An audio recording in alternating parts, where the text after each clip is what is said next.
And now to our recap of the top legal stories in the news.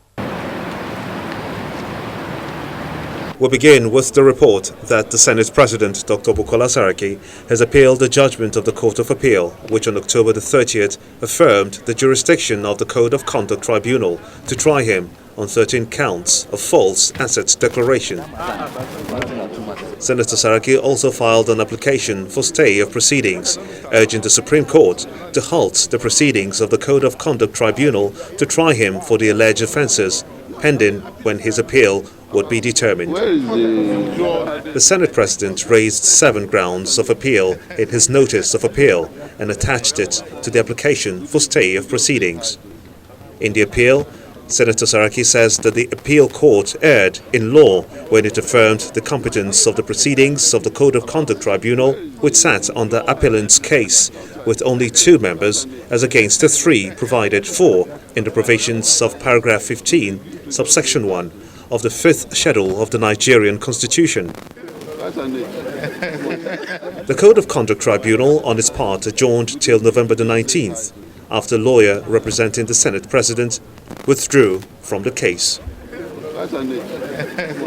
They withdrew after describing as judicial rascality the decision of the Code of Conduct Tribunal to continue with the trial. The tribunal gave the Senate President 1 week to reconstitute his legal team. Attempts by the Senate President to stop his trial and enforce his fundamental human rights was also dismissed by the Federal High Court sitting in Lagos, which held that it had no jurisdiction to entertain the matter.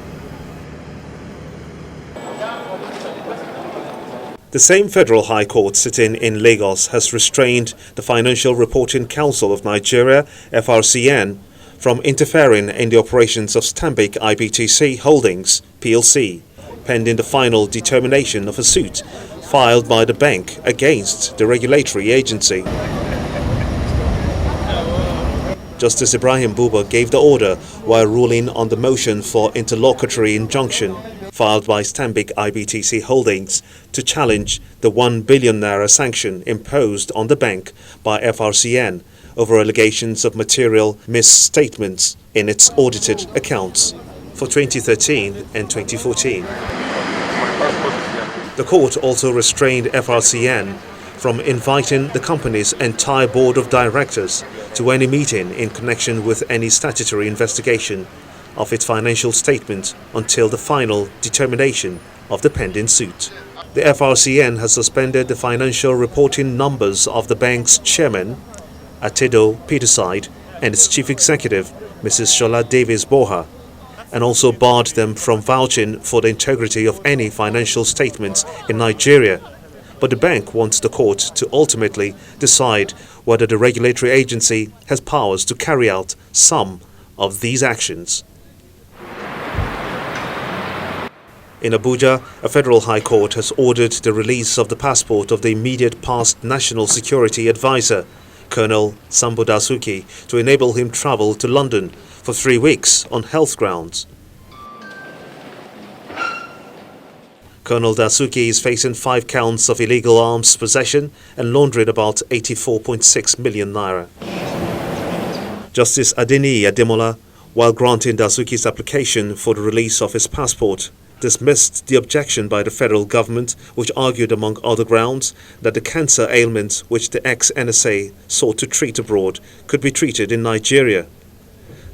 The court, however, asked Colonel Dasuki to produce a surety who must swear to an affidavit of consent to an imprisonment in the event that he absconds. The court also ordered the former NSA to return the passport to the registrar of the court within 72 hours of his return to the country. Also in Abuja, Justice Gabriel Kolawole of the Federal High Court has adjourned till November 25th the trial of the former head of service, Stephen Orosanye, who is being prosecuted by the Economic and Financial Crimes Commission, EFCC, for a 2 billion naira fraud. Meanwhile, the EFCC has indicated its intentions to file fresh charges against him. The agency says it has amended the charge from 24 counts to 35 and added another 11 fresh allegations against the accused person.